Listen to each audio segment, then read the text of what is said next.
പ്രണയസാഗരം അധ്യായം 4. അനിയൻ കമാലിൻ്റെ പ്രതികരണം എല്ലാവരിലും ഞെട്ടലുണ്ടാക്കി. അവൻ മജീദിൻ്റെ കോളർ പിടിച്ച് വലിച്ചു. താൻ എൻ്റെ ഇത്താത്തയെ കൊല്ലുകയായിരുന്നു അല്ലേ? എന്തിനാടോ കൊന്നേ? വേണ്ടെങ്കിൽ തിരിച്ചു തന്നൂടായിരുന്നോ? അവൻ സ്വയം തലക്കടിച്ച് ഒരു ഭ്രാന്തനെ പോലെ അലറി. കമാലെ, താൻ എന്ത് ഭ്രാന്താണീ പറയുന്നത്? അവൾ ആശുപത്രിയിൽ നിന്നും മരിച്ചതാണെന്ന് നിനക്കറിയില്ലേ? ഇവിടെ ആളുകളുണ്ട് കേട്ടോ. അവരൊക്കെ എന്താ കരുതുക? എടോ, തനിക്ക് ആളുകൾ എന്ത് കരുതുമെന്ന് മാത്രം നോക്കിയാൽ മതിയല്ലോ. എൻ്റെ എത്താത്തയെ പൊള്ളിക്കുമ്പോഴും വേദനിപ്പിക്കുമ്പോഴും താനിത് ഓർത്തിരുന്നോ? എടോ നൂറ, ഇതാകെ കുഴഞ്ഞു മറിയുകയാണല്ലോ. അതാണ് മേറു, താൻ ബാക്കി കൂടി കേൾക്കണം. എന്നിട്ടെന്തായി നൂറ? ആയിഷയുടെ ഉമ്മയും ബാപ്പയും കമലിനെ വലിച്ചു കൂട്ടിക്കൊണ്ടുപോകാനുള്ള ശ്രമമായിരുന്നു. അവരുടെ കയ്യിൽ കിടന്ന് കൊച്ചു സാറ കരഞ്ഞു തുടങ്ങി. അമ്മ എന്ന പുണ്യത്തെ തിരയുകയായിരുന്നു അവൾ. തന്നെ തൊട്ടു തലോടി പുറത്തു വരുമ്പോൾ കാണിച്ചു തരാം എന്ന് പറഞ്ഞ വർണ്ണലോകത്തെ തിരയുകയാണവർ. കൂടി നിന്ന നാട്ടുകാരും എല്ലാവരും ചേർന്ന് കമലിനെയും കുടുംബത്തെയും പറഞ്ഞു വിട്ടു. മജീദ് കാ, ഇത്രയൊക്കെ ആയ സ്ഥിതിക്ക് ഇതിൻ്റെ യഥാർത്ഥ സത്യം എന്താണെന്ന് ഞങ്ങൾക്കറിയണം കേട്ടോ. എൻ്റെ ശിവദാസ, ഞാൻ അവളെ പൊന്നുപോലെയാണ് നോക്കിയതെന്ന് നിങ്ങൾക്കെല്ലാവർക്കും അറിയാലോ. പിന്നെ ആ വട്ടൻ ചക്കൻ പറഞ്ഞതിൻ്റെ പുറകെ കൂടാനാണോ നിങ്ങളുടെയൊക്കെ ഉദ്ദേശം? ശിവദാസനോടായിരുന്നു മജീദിൻ്റെ മറുപടി. ശിവദാസൻ നാട്ടിൽ അറിയപ്പെടുന്ന ഒരു കമ്മ്യൂണിസ്റ്റ് പാർട്ടിക്കാരനാണ്. എന്ത് കേസും ചാടിപ്പിടിക്കാൻ കഴിവുള്ള ഒരുതരം മാഗ്നറ്റ്. ശിവദാസേട്ടൻ പറഞ്ഞത് തന്നെയാണ് അതിൻ്റെ ശരി. ഇതിൻ്റെ സത്യാവസ്ഥ ഞങ്ങൾക്കും അറിയണം. നാട്ടുകാരിൽ നിന്നും മുറുമുറുപ്പ് പതിയെ ആരംഭിച്ചു തുടങ്ങിയിട്ടുണ്ടായിരുന്നു. ഞങ്ങളെന്ന് പറയുമ്പോൾ ആ കൂട്ടത്തിൽ ആരൊക്കെ വരും ശിവദാസ? മജീദ് കാ, ഞങ്ങൾ നാട്ടുകാർ അറിയാനുള്ളത് ഞങ്ങൾ അറിഞ്ഞോളൂ. നിങ്ങളെ നാവ് അധികം ആടണ്ട. അതുകൊണ്ട് ഞങ്ങൾ കണക്ക് നിങ്ങളുടെ എടുക്കാൻ നിൽക്കണ്ട. ആ ചെക്കൻ പറഞ്ഞു പോയത് എന്തെങ്കിലും വാസ്തവം ഉണ്ടെങ്കിൽ നിങ്ങളെ ഞങ്ങൾ അഴിയണിച്ചിരിക്കും. ശിവദാസൻ്റെ വാക്കുകളിൽ മൂർച്ചയിൽ പതറുന്ന ആളല്ല മജീദ് എന്നത് വേറൊരു സത്യമാണ്. ഇറങ്ങിപ്പോടാ നാട്ടുകാരുടെ ആശുമക്കളെ. എനിക്കറിയാം എന്ത് ചെയ്യണമെന്ന്. നിങ്ങൾ കേസ് കൊടുത്തിട്ട് അങ്ങ് എന്നെ ഇല്ലാണ്ടാക്കും. മജീദ് ക എന്ന് വിളിച്ച വായോണ്ട് ഇനി വേറെ വല്ലതും വിളിപ്പിച്ചേ താൻ അടങ്ങുമെന്നാണെങ്കിൽ അത് വിളിക്കാൻ എനിക്ക് ഒട്ടും മടിയില്ല കേട്ടോ. ഞങ്ങൾക്ക് കേസ് കൊടുക്കാനും അറിയാം, കേസ് കൊടുക്കാതെ തീർപ്പ് കൽപ്പിക്കാനും അറിയാം. നിങ്ങളുടെ കൂട്ടത്തിൽ കള്ളും കഞ്ചാവും കൊടുത്തു കൊണ്ടു കിടക്കുന്ന ഉദ്യോഗസ്ഥന്മാരെ കണ്ടിട്ടാണെങ്കിൽ നടക്കൂല മജീദെ തൻ്റെ വളച്ചിൽ. ഒന്ന് ചിലക്കാണ്ട് ഇറങ്ങിപ്പോടാ. മജീദ് കലിപ്പിൽ തന്നെയായിരുന്നു. മുറുമുറുത്തുകൊണ്ട് പിരിഞ്ഞുപോയ നാട്ടുകാർ അന്ന് രാത്രി ഒരു യോഗം കൂടി. കൂട്ടത്തിൽ കമാലുമുണ്ടായിരുന്നു. എൻ്റെ പടച്ചോനെ, ഇത് പുലിവാല് പിടിച്ചതുപോലെയാണല്ലോ നൂറ. പുലിവാലല്ല സേറു, സിംഹവാലി എന്ന് പറയണ വേണമെങ്കിൽ പറയേണ്ടി വരും. അത്രയ്ക്കും പ്രശ്നമാണോ? പിന്നെ അല്ലാതെ. എന്നിട്ട് എന്തായി നൂറ? നാട്ടിലെ കുറച്ച് ചെറുപ്പക്കാരും പെണ്ണുങ്ങളും ചേർന്ന് കണിയാരത്തൊരു മീറ്റിംഗ് കൂടി. ശിവദാസൻ ആളുകളെ അഭിസംബോധന ചെയ്ത് സംസാരിച്ചു. ഏതെങ്കിലും ഒരു പാർട്ടിക്ക് വേണ്ടിയോ അല്ലെങ്കിൽ ഏതെങ്കിലും ഒരു തരത്തിലെ മതത്തിനു വേണ്ടിയോ അല്ല നമ്മളിവിടെ കൂടിയിരിക്കുന്നത്. നമ്മുടെ ഒരു സഹോദരിയുടെ കാര്യത്തിന് വേണ്ടിയിട്ടാണ്. അവരുടെ മരണത്തിൻ്റെ ദുരൂഹത അകറ്റാൻ വേണ്ടിയിട്ടാണ്. ഇതിൽ നമുക്കൊരുപാട് ചെയ്യാനുണ്ട്. കൂടുതലായി കാര്യങ്ങൾ വിശദീകരിക്കുന്നതിന് വേണ്ടി ആയിഷയുടെ സഹോദരൻ കമൽ നിങ്ങളോട് സംസാരിക്കും. അവർക്ക് മുന്നിൽ നിൽക്കുമ്പോഴൊക്കെ കമൽ വിറയ്ക്കുന്നുണ്ടായിരുന്നു. അവൻ്റെ കണ്ണുകൾ നിറഞ്ഞിരുന്നു. എനിക്കെന്താ നിങ്ങളോട് പറയേണ്ടത് എന്നൊന്നും അറിയില്ല. എൻ്റെ പെങ്ങള് എന്നോട് ഒരിക്കലും എനിക്കിവിടെ കഷ്ടപ്പാടാണ് എന്ന് പറഞ്ഞിട്ടില്ല. പക്ഷേ എനിക്കിവിടെ പറ്റണില്ല ഉമ്മ എന്ന് പലപ്പോഴും ഉമ്മയോട് പറഞ്ഞിട്ടുണ്ട്. പെൺകുട്ടികൾ പലപ്പോഴും അങ്ങനെയാണല്ലോ. കുടുംബ മഹിമയും സമൂഹത്തിലെ സ്ഥാനവും മാത്രം നോക്കി നമ്മുടെയൊക്കെ പെങ്ങന്മാരെ കെട്ടിച്ചുവിടുന്ന നമ്മൾ. അയാളൊന്ന് വിതുമ്പി പൊട്ടി. കണ്ണുകൾ നിറഞ്ഞ് തുളുമ്പി. എനിക്കെൻ്റെ പെങ്ങളെ സ്നേഹിച്ചിട്ട് കൊതി തീർന്നിട്ടില്ല. അവളുടെ ഡയറിയിലെ ഓരോ പേജിലും അവൾ അനുഭവിച്ച വേദനയുടെയും പീഡനങ്ങളുടെയും മുഴുവൻ കഥകളുമുണ്ട്. ഇനി ഒരു പെൺകുട്ടിക്കും ഇങ്ങനെ ഒരു അവസ്ഥ ഉണ്ടാവരുത് എന്നാണ് എൻ്റെ പ്രാർത്ഥന. കമാൽ പറഞ്ഞു നിർത്തിയപ്പോൾ ലൈല എന്തോ പറയാനായി എഴുന്നേറ്റ് നിന്നു. ആ പ്രദേശത്തെ മഹിളാ സമാജം പ്രസിഡൻ്റായിരുന്നു ലൈല. ആയിഷയുടെ ജീവിതത്തിൽ എന്ത് തന്നെ സംഭവിച്ചാലും അത് പുറത്തു വരണം. ഇനിയും ഒരായിഷമാരും ആവർത്തിക്കപ്പെടാതിരിക്കാൻ വേണ്ടി കുറ്റം ചെയ്തവരെല്ലാം ശിക്ഷിക്കപ്പെടണം. നാളെ തന്നെ നമ്മൾ ആയിഷ മരണത്തിലെ ദുരൂഹത നീക്കി പുറത്തു കൊണ്ടുവരണമെന്ന് പറഞ്ഞ് പോലീസിൽ പരാതി കൊടുക്കും. എന്നിട്ട് എന്തായി നൂറു? പുറത്ത് നല്ല മഴയായിരുന്നു. ചാറ്റലടിച്ച് കയറാതിരിക്കാൻ നൂറ ജനലുകൾ ചേർത്തടച്ചു. നല്ല തണുപ്പുണ്ടായിരുന്നു. മെഹ്റുവും നൂറുവും പുതപ്പിനടിയിൽ നൂഴ്ന്നു കയറി. അവൻ അവളെ കെട്ടിപ്പിടിച്ചു. നിനക്ക് കഥ കേൾക്കണോ മേറു? ആ വേണം. എന്നിട്ടെന്താടി? എങ്കിൽ അടങ്ങി ഒതുങ്ങിക്കിടക്ക്. കുരുത്തക്കേടിന് കയ്യും കാലും വെച്ച് നടക്കാതെ. അവളിൽ അവൻ്റെ നിശ്വാസം പതിയുമ്പോഴൊക്കെ അവൾ പുളഞ്ഞുകൊണ്ടിരുന്നു. അവൻ അവൻ്റെ കുരുത്തക്കേടുകൾ തുടർന്നുകൊണ്ടു. എന്നിട്ട് എന്തായിടി പറയും? നാട്ടുകാരെല്ലാവരും കൂടി പോലീസ് സ്റ്റേഷനിലെത്തി പരാതി നൽകി. ആയിഷയുടെ മരണത്തിലെ ദുരൂഹത മാറ്റാൻ ആക്ഷൻ കൗൺസിൽ രൂപം കൊണ്ടു. അപ്പോൾ ഈ മജീദിന് പ്രശ്നമൊന്നുമില്ലേ നൂറ? അയാൾ വരുന്നത് വരട്ടെ എന്ന രീതിയിലായിരുന്നു. അന്ന് പോലീസ് ഇൻസ്പെക്ടർ ഷാജഹാനായിരുന്നു അന്വേഷണ ചുമതല. എന്നിട്ടോ മജീദിൻ്റെ മുറ്റത്ത് പോലീസ് ജീപ്പ് വന്നു നിന്നു. അതിൽ നിന്നും 3-4 പോലീസുകാരിറങ്ങി മൂട് മുഴുവൻ വീടും പറമ്പും എല്ലാം പരിശോധിച്ചു തുടങ്ങി. ആയിഷയുടേത് എന്ന് തോന്നിയ എല്ലാം തെളിവായിട്ട് സ്വീകരിച്ചു. മജീദിനെ ചോദ്യം ചെയ്ത് പോസ്റ്റ്മോർട്ടം റിപ്പോർട്ടുകൾ പരിശോധിച്ചു പോലീസ് മടങ്ങി. 12 വർഷം തടവ് ഉറപ്പായില്ലേ നൂറ? ഇല്ല മെഹ്റു, അവിടെ നീതി ബലാത്സംഗം ചെയ്യപ്പെട്ടു എന്ന് വെച്ചാൽ? കോടതിയിലെത്തിയ ആയിഷ കേസ് പ്രതിഭാഗം നിരത്തിയ തെളിവുകൾക്ക് മുന്നിൽ പബ്ലിക് പ്രോസിക്യൂട്ടർ നിശബ്ദമായി, അല്ലെങ്കിൽ അയാൾ അതിനുവേണ്ടി തയ്യാറായില്ല എന്ന് വേണം പറയാൻ. മതിയായ തെളിവുകളുടെ അഭാവത്തിൽ ഈ കേസ് മജീദ് നിരപരാധിയാണെന്ന് കണ്ടെത്തിയതിനാൽ ഈ കേസിൻ്റെ വിധി നിർണയത്തിനായി നവംബർ 19 മാറ്റാൻ തീരുമാനിച്ചിരിക്കുന്നുവെന്ന് ജഡ്ജിയുടെ പ്രസ്താവന വന്നപ്പോൾ ഒരു പെൺകുട്ടി എഴുന്നേറ്റ് നിന്നു. 25-നടുത്ത് പ്രായം തോന്നിക്കുന്ന ഇരുനിറമുള്ള കറുത്ത കോടും കമ്മലും ഇട്ട മുടി കോതി മിനുക്കിയ ഒരു പെൺകുട്ടി. അതാരപ്പ ആ പുതിയ അവതാരം? ബഹുമാനപ്പെട്ട കോടതി മുൻപാകെ എനിക്കൊരു ആയിഷയുടെ മരണവുമായി ഒരു കാര്യം ബോധിപ്പിക്കാനുണ്ട്. നിങ്ങൾക്ക് കോടതിയുടെ മര്യാദകൾ അറിയില്ലേ? ഒരു കേസിൽ വക്കീലുള്ളപ്പോൾ ആ വക്കീൽ വഴിയല്ലാതെ നിങ്ങൾ എങ്ങനെയാണ് നിങ്ങളുടെ അഭിപ്രായം പ്രകടമാക്കുക? ജഡ്ജിയുടെ ചോദ്യത്തിൽ അവിടെയുള്ളവർ എല്ലാവരും നിശബ്ദമായി. സർ, എൻ്റെ പേര് ജയലക്ഷ്മി എന്നാണ്. പബ്ലിക് പ്രോസിക്യൂട്ടർ പറഞ്ഞ പല കാര്യങ്ങളും തെറ്റാണ്. അതുകൊണ്ട് തന്നെയാണ് എനിക്ക് നേരിട്ട് കാര്യങ്ങൾ അവതരിപ്പിക്കണം എന്ന് തോന്നുന്നത്. ഓരോ മിനിറ്റിലും ബലാത്സംഗങ്ങളും കൊലപാതകങ്ങളും നടക്കുന്ന നമ്മുടെ നാട്ടിൽ സാറിനെ പോലുള്ളവരുടെ പേനത്തുമ്പിലാണ് നീതി കിട്ടേണ്ട പെൺജീവിതങ്ങളാണ് ജീവിതങ്ങളായിട്ടുള്ളത്. എടോ ജയലക്ഷ്മി, താൻ പറഞ്ഞത് ശരിയൊക്കെ തന്നെയാണ്. പക്ഷെ കോടതിക്ക് ചില നിയമങ്ങളൊക്കെ ഉണ്ട്. അതുകൊണ്ട് താൻ പ്രത്യേകം അപേക്ഷ സമർപ്പിച്ച് നവംബർ 19 കൂടുന്ന കോടതിയിൽ തൻ്റെ ഭാഗം പറയാൻ അനുവാദം വാങ്ങണം. അതുവരെ കേസ് നീട്ടിയിരിക്കുന്നു.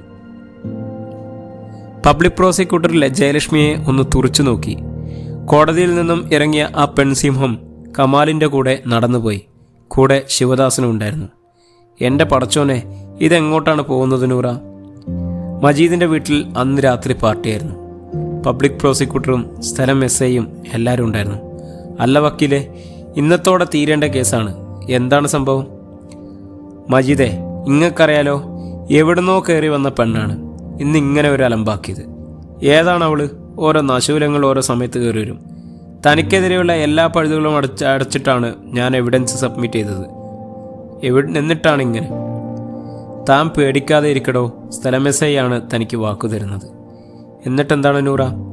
രാത്രിയിൽ എല്ലാവരും പോയി കഴിഞ്ഞപ്പോൾ മജീദ് ഉറങ്ങാനായി മുറിയിൽ ചെന്നു. ഗ്ലാസ്സിൽ മദ്യം പകർന്ന് ഒറ്റ വരി. എവഴി ഡാഷ് മോളെ ടച്ചിങ്സ്, അയാൾ പുറുപുറത്തു. ഒരു കസേരയിൽ ഒരു ചെറിയ പ്ലേറ്റിൽ കുറച്ച് അച്ചാർ അയാൾക്കരികിലേക്ക് നീങ്ങി വന്നു. അയാളത് തൊട്ട് നക്കിയെങ്കിലും പെട്ടെന്ന് ഞെട്ടിത്തെറിച്ചു. ആരാത്? ആരാ ഇവിടെ? അയാൾ അലറിക്കൂവി. പക്ഷെ അയാളുടെ തൊണ്ടയിൽ നിന്നും ശബ്ദം പുറത്തേക്ക് വന്നില്ല. മുറിയിലെ ലൈറ്റുകൾ ഒന്ന് മിന്നിക്കെട്ടു. പുറത്തെ മിന്നലിലെ വെളിച്ചം ഉള്ളിലേക്ക് അടിച്ചു കയറി. ആ അരണ്ട വെളിച്ചത്തിൽ അയാൾ ആ കാഴ്ച കണ്ട് നിലവിളിച്ചു. ഗ്ലാസുകൾ നിലത്ത് വീണുടഞ്ഞു. അയാൾക്ക് ശ്വാസം പതിയെ തടസ്സമാവുന്ന പോലെയൊക്കെ തോന്നി. ഇരുട്ട് വീണ്ടും അയാളോട് ചോദിച്ചു, നമ്മുടെ കുഞ്ഞ് എവിടേക്കാ? മുറിയിൽ നിറയെ രാത്രി മുല്ലയുടെ ഗന്ധം നിറഞ്ഞു. ആ രൂപം പതിയെ അയാൾക്കരികിലേക്ക് വന്നു നിന്നു. അവളുടെ വിരലുകൾ തണുത്തു മരവിച്ചിരുന്നു. നൂറ, നീ എന്നെ പറ്റിക്കാൻ വേണ്ടി പറയുകയാണോ? ശരിക്കും ഉണ്ടായതാണോ? നിനക്ക് എന്നെ വിശ്വാസമുണ്ടോ മെഹ്റു?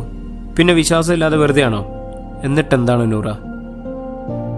ആ അസർമുല്ലയുടെ ഗന്ധം അയാളുടെ മൂക്കിൽ തുളച്ചു കയറിക്കൊണ്ടിരുന്നു. ശ്വാസം കിട്ടാതെ മജീദ് പിടഞ്ഞു. രാത്രി മുല്ലയുടെയും ആയിഷയുടെയും ഗന്ധം മുറിയിലങ്ങനെ നിറഞ്ഞു നിൽക്കാം. ആയിഷ, എന്നെ ഒന്നും ചെയ്യല്ലേ, അയാൾ അലറി വിളിച്ചു. വീണ്ടും ലൈറ്റുകൾ ഒന്ന് മിന്നിക്കത്തി. പുറത്ത് വാതിൽ ശക്തിയായി അടിക്കുന്ന ശബ്ദത്തിൽ മജീദ് വാതിലിനരികിലേക്ക് ഓടി വാതിൽ തുറന്നു. പുറത്ത് ശബ്ദം കേട്ടെത്തിയ ഉമ്മയും പെങ്ങന്മാരുമാണ്. ആകെ വിയർത്ത് കുളിച്ചു നിൽക്കുകയാണ് മജീദ്. എന്താ ഇക്കാക്ക, എന്താ പറ്റിയേ? എന്തിനാ നിങ്ങളിങ്ങനെ അലറി വിളിച്ചത്? പെങ്ങൾ മൈമൂനയാണ് ചോദിച്ചത്. ഒന്ന് കെട്ടി ഒഴിവാക്കിയ ആളാണ് മൈമൂന. അല്ലറച്ചില്ലറ പരദൂഷണങ്ങളും പേരുമുള്ള ഒരു സാധാരണ പെൺകുട്ടി. മജീദ് ഒന്നും പറയാതെ അകത്തേക്ക് നീങ്ങി. എന്താണൊന്നും പറയാതെ നീ ഇങ്ങനെ നിൽക്കുന്നത്? നല്ലോണം വേർക്കുന്നുണ്ടല്ലോ. ഉമ്മയുടെ ചോദ്യം ഒന്നും മജീദ് കേൾക്കുന്നുണ്ടായിരുന്നില്ല. മൈമൂന മജീദിന്റെ മുറിയിൽ കയറി നോക്കി. അവിടെ ഗ്ലാസ്സിൽ നിറച്ചു വെച്ച മദ്യവും അലസമായി നിലത്ത് വീണ് കിടക്കുന്ന സിഗരറ്റ് കുറ്റികളുമാണ് ഉണ്ടായിരുന്നത്. മദ്യത്തിൻ്റെയും സിഗാറിൻ്റെയും മനം പുരട്ടുന്ന ഗന്ധം. വായു തീരെയില്ലാത്ത ഒരു ഇരുട്ടുമുറി പോലെ. എത്രയും പെട്ടെന്ന് ആ മുറിയിൽ നിന്നും പുറത്തു കടക്കുവാനാണ് അവൾക്ക് തോന്നിയത്. മരിച്ചു പോയിട്ടേ ഉള്ളൂ, 40 കഴിയും വരെ ഇവിടെ തന്നെ ഉണ്ടാവും. ഉമ്മ അങ്ങനെ പറഞ്ഞപ്പോൾ മജീദ് ഞെട്ടലോടെ ഉമ്മയെ നോക്കി. എന്താ ഉമ്മ നിങ്ങൾ ഇങ്ങനെ പറയുന്നത്? മജീദ് അല്പം ശ്വാസതടസ്സം നേരിട്ട പോലെയാണ് സംസാരിച്ചത്. ഓൾക്ക് അരിപ്പട്ടിയുടെ മുകളിൽ ഒരു ഇരിപ്പുണ്ട്. നേരത്തെ ഞാൻ അടുക്കളയിലേക്ക് പോയപ്പോൾ ആ ഇരിപ്പാണ്. ഞെട്ടിപ്പോയി ഞാനും. അതിന് പേടിക്കാൻ ഇത്താത്ത നമ്മളിൽ ഒരാളായിരുന്നില്ലേ ഉമ്മ? പിന്നെ എന്താ? മൈമൂന അല്പം ആശ്വാസം കണ്ടെത്താൻ വേണ്ടിയാണ് പറഞ്ഞത്. നീ എപ്പോഴെങ്കിലും അവൾക്കൊരു സമാധാനം കൊടുത്തിട്ടുണ്ടോ മൈമൂന? അങ്ങനെ ഇപ്പോൾ എന്നെ മാത്രം പറയണ്ട. ഉമ്മാക്ക് അവളൊരു വേലക്കാരിയെ പോലെയാണെന്ന് അവർക്ക് ആർക്കാണ് ഇവിടെ അറിയാത്തത്? നിങ്ങളെല്ലാവരും ഒന്ന് പോയി തരുമോ, മനുഷ്യൻ്റെ ഉള്ള സമാധാനം കൂടി കളയാൻ? മജീദിൻ്റെ ഈർഷ്യ സ്വരത്തിൽ പ്രകടമായിരുന്നു. അവർ എല്ലാവരും പോയി കഴിഞ്ഞപ്പോൾ അല്പം പേടിയോടെയാണെങ്കിലും അകത്തേക്ക് കടന്ന് വാതിൽ ചാരി. മൈമൂന തുറന്നിട്ട ജനൽ അടയ്ക്കാനായി ജനലിനടുത്തേക്ക് പോയപ്പോൾ ശക്തിയോടെ ജനൽ വന്നടഞ്ഞു. ഒരു ഞെട്ടലോടെ മജീദ് പിന്നിലേക്ക് മാറി. വെളിച്ചം അണയാതെ വെറുതെ കണ്ണും തുറന്ന് മജീദ് അങ്ങനെ കിടന്നു. ഇടയ്ക്ക് എപ്പോഴാണ് കണ്ണ് പാളിയത് എന്നറിയില്ല. നേർത്ത ഒരു തണുപ്പ് ശരീരത്തിലൂടെ ഇഴഞ്ഞു നടക്കുന്നത് പോലെ മജീദ് ഞെട്ടി. എഴുന്നേറ്റപ്പോൾ മുറിയിലെ ലൈറ്റ് അണഞ്ഞിരുന്നു. പുറത്ത് നല്ല മഴയാണ്. ആകെ ഒരു മരവിപ്പ്. സിഗരറ്റ് പെട്ടിയിലെ അവസാന സിഗരറ്റ് എടുത്ത് അറ്റത്ത് തീ കൊളുത്തി വലിച്ചു ഊതി വിട്ടു. എന്താണ് തനിക്ക് സംഭവിക്കുന്നത് എന്ന് മനസ്സിലാവാത്ത പോലെ. ഭിത്തിയിലെ ക്ലോക്കിൽ സമയം 2 കഴിഞ്ഞതിൻ്റെ മണിശബ്ദം. മജീദ് ഒന്ന് ഞെട്ടിപ്പോയി. വീണ്ടും നിശബ്ദത തന്നെ. ആയിഷ കിടക്കാറുള്ള ബെഡിൻ്റെ സൈഡിലേക്ക് അയാൾ ഒന്ന് നോക്കി. ഞെട്ടൽ മാറാതെ അയാൾ ഒന്നുകൂടി നോക്കി. അവിടെ അയാളെ നോക്കി ചിരിച്ചുകൊണ്ട് ആയിഷ ഇരിക്കുന്നുണ്ടായിരുന്നു. കണ്ണുകളിൽ ഇരുട്ട് കയറുന്ന പോലെ ഒന്നുകൂടി കണ്ണടച്ചു തുറന്നപ്പോൾ അവിടെ അയാളെ കണ്ടില്ല. ബാത്റൂമിലെ കണ്ണാടിയിൽ നോക്കി മുഖം കഴുകി തൻ്റെ പുറകിലായി ആരോ നിൽക്കുന്നത് പോലെ. തിരിഞ്ഞു നോക്കിയപ്പോൾ അവളാണ്. വീണ്ടും ഒന്നുകൂടി നോക്കിയപ്പോൾ ഇല്ല. ആകെ ഭ്രാന്ത് പിടിക്കുന്ന പോലെ. എന്താ നൂറ ഇത്? ആയിഷയുടെ പ്രേതമാണോ? അത് അയാളുടെ തോന്നലുകളാണോ? മെഹറു, എന്ത് തന്നെ ആയാലും മജീദിക്കയുടെ ഉറക്കം പോയി എന്നത് വളരെ വലിയ സത്യമാണ്. അതിരിക്കട്ടെ, നമ്മുടെ പരാതിയുടെ അവസ്ഥ എന്തായി നൂറി? പരാതി അട്ടിമറിച്ചു. പോലീസ് പരാതി അട്ടിമറിച്ചു. അതിൽ നല്ലൊരു പങ്ക് മജീദിനുണ്ടായിരുന്നു. ഡോക്ടറുടെ മൊഴി പ്രകാരം പ്രസവ സമയത്തുള്ള രക്തവാർച്ചയാണ് മരണകാരണം. അപ്പോൾ നമ്മുടെ പുതിയ സ്പെൻസിംഹം എവിടെ നൂറ? അവിടേക്കാണ് പറഞ്ഞു വരുന്നത് നൂറ. മെഹ്റു, ശരിക്കും മജീദ് ഭ്രാന്തനെ പോലെയായി. ഉറക്കം ശരിയാവാതെ കണ്ണടയ്ക്കുമ്പോൾ ആയിഷ മുന്നിൽ നിൽക്കുന്ന പോലെയൊക്കെയുള്ള തോന്നലുകൾ. അയാൾക്കത് തന്നെ വേണം നൂറ. സംഭവം ശരിയാണ് മെഹ്റു. പക്ഷെ ഒരാളുടെ ഭ്രാന്തമായ അവസ്ഥ ആർക്കാണ് സഹിക്കാൻ കഴിയുക? അയാൾ അത്രയ്ക്കും ഇല്ലാതായിരുന്നു. ഉപ്പ് തിന്നവൻ വെള്ളം കുടിക്കണം എന്നാണല്ലോ നൂറ. അവൻ ചെയ്തതിൻ്റെ ഫലം അവൻ തന്നെ അനുഭവിക്കണം. താനും അയാൾക്ക് അനുകൂലമാണോ? ഒരിക്കലുമല്ല. എന്നാലും ഒരു മാനുഷിക പരിഗണന, അത്രയേ ഉള്ളൂ. എന്നിട്ട് എന്തായി താൻ ബാക്കി പറ. നവംബർ 19 കോടതിയിലേക്ക് എല്ലാവരും എത്തിയിരുന്നു. ജയലക്ഷ്മിയും നാട്ടുകാരും എല്ലാവരും. 19/345 ആയിഷ കേസ്. മജീദിന്റെ വക്കീൽ കാളൂർ ദേവൻ ഹാജരായിരുന്നു. ആയിഷയുടെ ഭാഗം അവതരിപ്പിക്കാൻ ജയലക്ഷ്മിയാണ് മുന്നോട്ട് വന്നത്. അതിനുവേണ്ടി മുൻപ് തന്നെ സ്പെഷ്യൽ ഓർഡർ ജയലക്ഷ്മി കരസ്ഥമാക്കിയിരുന്നു. 19/345 ആയിഷ കേസിൽ പ്രതിയാണെന്ന് ആരോപിക്കപ്പെടുന്ന കുന്നുമ്മൽ മജീദിന് എന്തെങ്കിലും പറയാനുണ്ടോ? കോടതി മുറിയിൽ നിശബ്ദനായി ഭ്രാന്തനെ പോലെ അസ്വസ്ഥനായി മജീദ് സംസാരിച്ചു തുടങ്ങി. ബഹുമാനപ്പെട്ട കോടതി മുൻപാകെ എനിക്കൊന്നേ പറയാനുള്ളൂ. ഞാൻ അവളെ പൊന്നുപോലെ നോക്കിയതാണ്. പോസ്റ്റ്മോർട്ടം റിപ്പോർട്ടിൽ അവൾ പ്രസവ സമയത്തുണ്ടായ അമിത ബ്ലീഡിംഗ് ആണ് മരണകാരണം എന്ന് വ്യക്തമാക്കിയിട്ടും കഴിഞ്ഞ കോടതിയിൽ കേസ് പരിഗണിച്ചിരുന്ന സമയത്ത് എൻ്റെ പേരിൽ ചാർത്തിയിട്ടുള്ള കുറ്റം നിലനിൽക്കുന്നതല്ലെന്ന് കണ്ടെത്തിയിട്ടുള്ളതുമാണ്. സാർ, എന്നിട്ടും എന്തിനാണ് ഇങ്ങനെ ഒരു വിസ്താരം എന്നെനിക്ക് മനസ്സിലാവുന്നില്ല. മജീദേ, തൻ്റെ കേസ് പരിഗണനയിലുള്ള കേസാണ്. അതിൻ്റെ വിധി പറയും മുൻപ് എല്ലാ പ്രശ്നങ്ങൾക്കും എല്ലാവർക്കും പറയാനുള്ളതും കേൾക്കാനുള്ളതാണ്. ഇതിനെക്കുറിച്ച് എന്താണ് ജയലക്ഷ്മിക്ക് പറയാനുള്ളത്?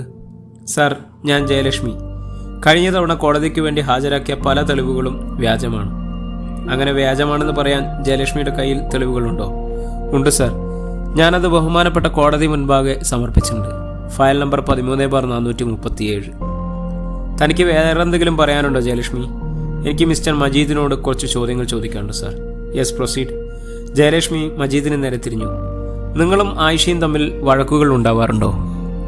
ഞാനും അവളും ഭയങ്കര സന്തോഷത്തിലാണ്. പിന്നെ എന്തിനാണ് വഴക്കുകൾ? പിന്നെ ഒരു കുടുംബമാകുമ്പോൾ സൗന്ദര്യപ്പിണക്കങ്ങൾ സാധാരണമാണല്ലോ. അവൾ ഗർഭിണിയായതിൽ നിങ്ങൾ സന്തോഷവാനായിരുന്നു? തീർച്ചയായും സന്തോഷവാനായിരുന്നു. നിങ്ങൾ അവളെ അബോർഷന് വേണ്ടി പ്രേരിപ്പിച്ചിരുന്നോ? ഇല്ല, ഒരിക്കലുമില്ല. എന്ത് അസംബന്ധമാണ് നിങ്ങൾ പറയുന്നത്? അങ്ങനെയാണെങ്കിൽ 6 മാസം മുൻപ് മാനന്തവാടിയിലെ ഷീജ ക്ലിനിക്കിൽ നിങ്ങൾ എന്തിനാണ് ഐഷയെ കൊണ്ടുപോയത്? ഗൈനക്കോളജി വിഭാഗത്തിന് പേരുകേട്ട ക്ലിനിക്കാണ് ഷീജ ക്ലിനിക്. അവിടെ ഭാര്യ ഗർഭിണിയാണെന്ന് അറിഞ്ഞിട്ട് കൊണ്ടുപോകുന്നത് നല്ല ചികിത്സയും പരിഗണനയും കിട്ടാൻ വേണ്ടിയിട്ടാണ്. ബഹുമാനപ്പെട്ട കോടതി മുൻപാകെ ഒരു ഡയറി കുറിപ്പ് വായിക്കാൻ അനുമതി വേണം. Yes, proceed. എൻ്റെ ഡയറി താളുകൾ അല്ലാതെ ഞാൻ വേറെ ആരോടാണ് എൻ്റെ സങ്കടങ്ങൾ പറയുക? ഇന്ന് ഞാൻ ഭയങ്കര സന്തോഷത്തിലായിരുന്നു. അല്ലെങ്കിലും സന്തോഷത്തിന് വലിയ ആയുസ്സുകളില്ല എന്നറിയുന്നത് കൊണ്ട് തന്നെ സന്തോഷിക്കാൻ പേടിയാണ്. ഇക്ക ഇന്നലെ ഒന്ന് പൊട്ടിത്തെറിച്ചു എങ്കിലും ഇന്ന് ഷീജ ക്ലിനിക്കിൽ കൊണ്ടുപോയി. അവിടെ എത്തും വരെ സന്തോഷം മാത്രം. പക്ഷെ അവിടെ കൊണ്ടുപോയത് നമ്മുടെ കുഞ്ഞിനെ അബോർട്ട് ചെയ്ത് കളയാൻ വേണ്ടിയാണ് എന്നറിഞ്ഞപ്പോൾ നെഞ്ചു തകർന്നുപോയി. എനിക്ക് വയറിനുള്ളിൽ വെച്ച് വേണ്ട ഉമ്മച്ചി എന്ന് വിളിച്ചു കരയുന്ന എൻ്റെ കുഞ്ഞിനെയാണ് ഓർമ്മ വന്നത്. ഞാൻ പറ്റില്ല എന്ന് തീർത്തു പറഞ്ഞു. ഡോക്ടറും ഇതിനെതിരായിരുന്നു. ഞാൻ അവിടെ നിന്ന് പുറത്തേക്കിറങ്ങിയപ്പോൾ എന്നെ കിലോമീറ്ററുകളോളം നടത്തിച്ചു. കാലിലും ശരീരത്തിലും ഇന്ന് വല്ലാണ്ട് നീര് കയറി. എന്നാലും സാരല്ല, എൻ്റെ കുഞ്ഞിനു വേണ്ടിയല്ലേ. ഉമ്മച്ചി ഇതെല്ലാം സഹിച്ചോളാം. വീടെത്തും വരെ തെറിയായിരുന്നു. എൻ്റെ കുഞ്ഞ് ഇതൊന്നും കേൾക്കാതിരിക്കാൻ ഞാൻ വയറിൽ കൈവച്ച് അവൻ്റെ ചെവി അമർത്തിപ്പിടിച്ചിട്ടുണ്ട്. ഇത് ക്ലിനിക്കിൽ പോയ അന്ന് ആയിഷ എഴുതിയ ഡയറിക്കുറിപ്പാണ് സാർ. ആരുമായും ഒന്നും ഷെയർ ചെയ്യാൻ കഴിയാത്ത ആയിഷ എന്ന പെൺകുട്ടിയുടെ ജീവിതമാണ് സാർ ഈ ഡയറി മുഴുവൻ. സാർ, ഡയറിയിൽ എന്ത് ഭ്രാന്തും കുത്തിക്കുറിച്ചാൽ അത് തെളിവായി എടുക്കാൻ കഴിയുമോ സാർ?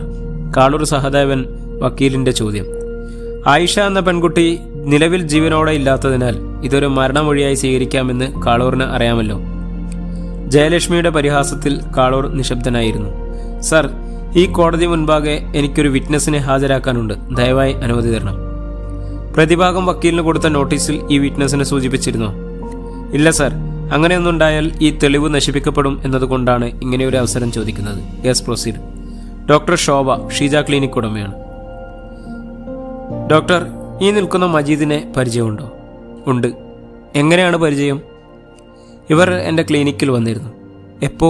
എന്തിന്? ഭാര്യയെ അബോർഷൻ ചെയ്യുന്നതിന് അന്ന് ആ കുട്ടി 2 മാസം കഴിഞ്ഞിരുന്നു. സാധാരണ അബോർഷൻ നടത്താറുണ്ടോ ക്ലിനിക്കിൽ? യെസ്, ഉണ്ട്. പക്ഷെ അതിനൊരു നിയമമുണ്ട്. എന്തൊക്കെയാണത്? അമ്മയ്ക്കോ കുഞ്ഞിനോ ആരോഗ്യകരമായി എന്തെങ്കിലും ഇഷ്യൂ ഉണ്ട്, അത് മെഡിസിൻ കൊണ്ട് മാറുന്ന ഒന്നല്ല എങ്കിൽ 2 പേരുടെയും പൂർണ്ണ സമ്മതത്തോടെ അബോർഷൻ ചെയ്യാം. അവിടെ 2 പേരുടെയും സമ്മതം ആവശ്യമാണ്. എത്രയോ ആളുകൾ വന്നു പോകുന്ന ആ ക്ലിനിക്കിൽ എന്തുകൊണ്ടാണ് ഡോക്ടർ ഇവരെ ഇത്ര ഓർത്തിരിക്കുന്നത്?